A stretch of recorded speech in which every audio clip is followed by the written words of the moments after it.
This is video 2.2 for geometry. Today we're going to be learning about conditional statements. These are a really important part of geometry, if-then conditional statement. So a conditional statement is going to be a statement that is written in the form of if something, then the next thing. So you could say if x equals 2, then x plus 2 equals 4. So that would be an if-then conditional statement. So the hypothesis is the part of the conditional statement that is the beginning. It always comes after the word if. Now it doesn't always necessarily the first phrase in the sentence and the statement, but it always follows the word if. Conclusion is going to be the part of the conditional statement that follows the word then. And sometimes it will be at the beginning, and usually if the conclusion is the beginning, it will not have the word then at the front of it. We'll do some examples in a minute. So the conditional statement has a truth value to it. So the truth value, it's either going to be a true conditional statement or a false conditional statement. Now the only way it's going to be false is if the hypothesis is true and the conclusion is false. That will be a false value. But if the hypothesis is false, then the whole conditional statement is true regardless of whether the conclusion is true or not. Okay? So the truth value will be true if the hypothesis is false. If the hypothesis is true and the conclusion is false, then the whole statement will be false. We'll do some examples of that. Hopefully that will make sense in a minute. So let's practice identifying parts of the conditional statement. So we're going to identify the hypothesis and the conclusion of each conditional. So I'm going to underline the hypothesis once and the conclusion twice.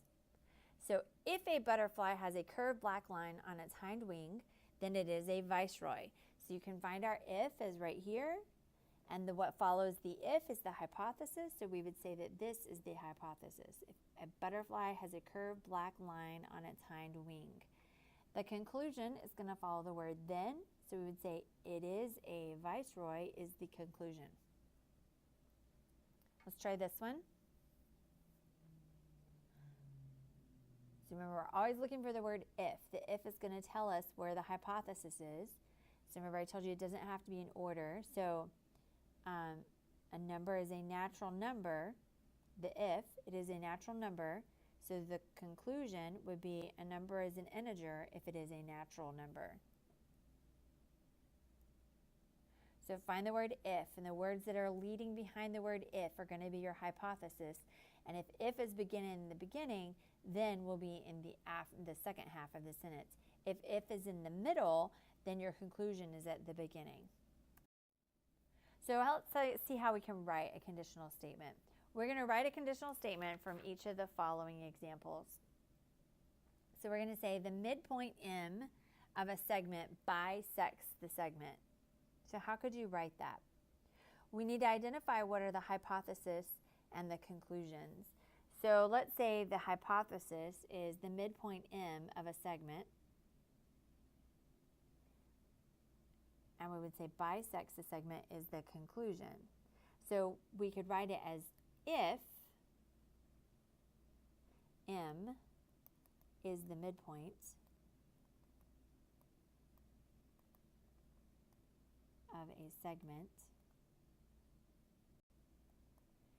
then M bisects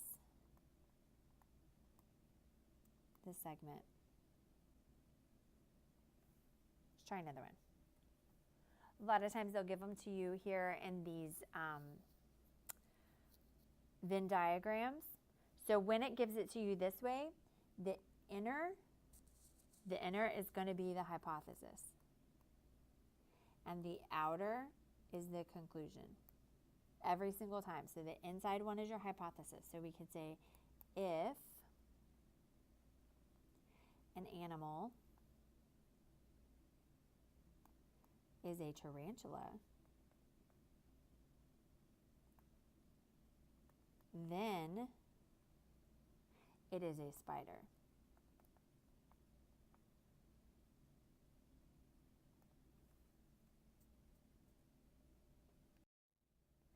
So let's analyze the truth value of the conditional statement. So for each of these, we're going to determine whether the conditional is true. So remember, in order for it to be false, your hypothesis has to be true and your conclusion false. But if your hypothesis is false, then the whole thing is true regardless of whether or not the ending is false or not. So if you live in El Paso, then you live in Texas. So if you live in El Paso, that can be true. And is it true that you live in Texas if you live in El Paso? That would be true. So altogether, we would say that this is true.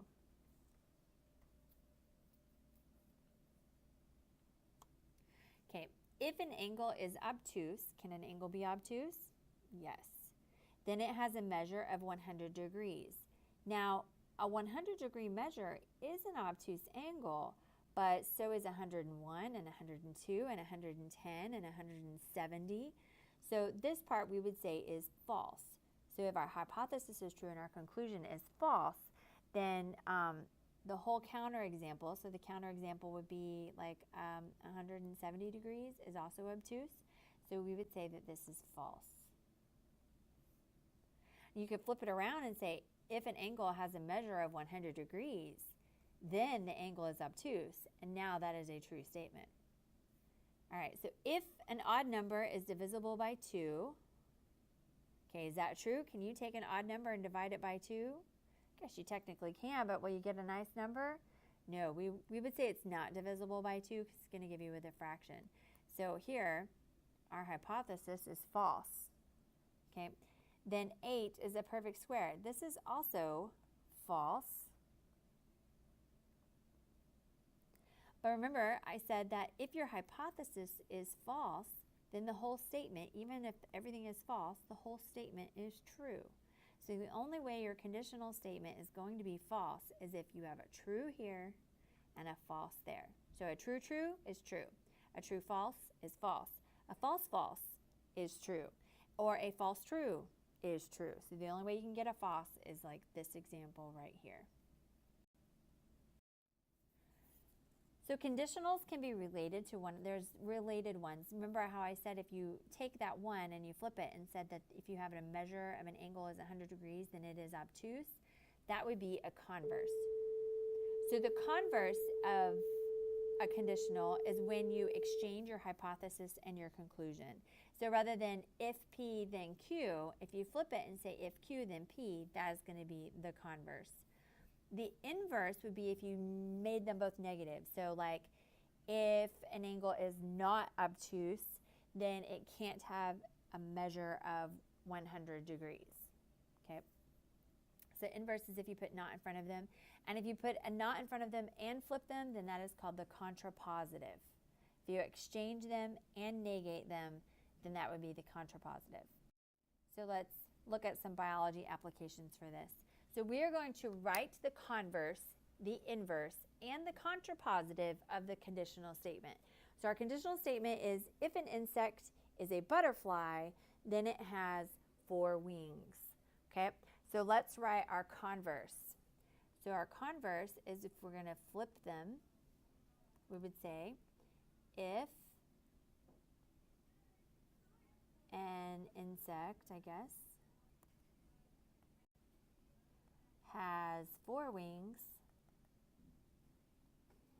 then it is a butterfly.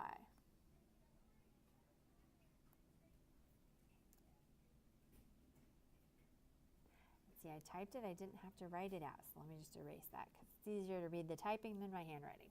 So if an insect has 4 wings, then it is a butterfly. Let's look at our inverse. If an insect isn't a butterfly, because remember we are taking this and we're making it a knot, then it doesn't have 4 wings. And our contrapositive, if an insect doesn't have 4 wings, then it isn't a butterfly. So that we have our conditional statement, we have our converse where we flip it, our inverse where we don't flip it but it's negative, or if you flip it and make it negative, it is a contrapositive.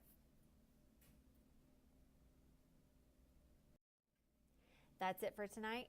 Go ahead and have a good evening, and I will see you in class tomorrow.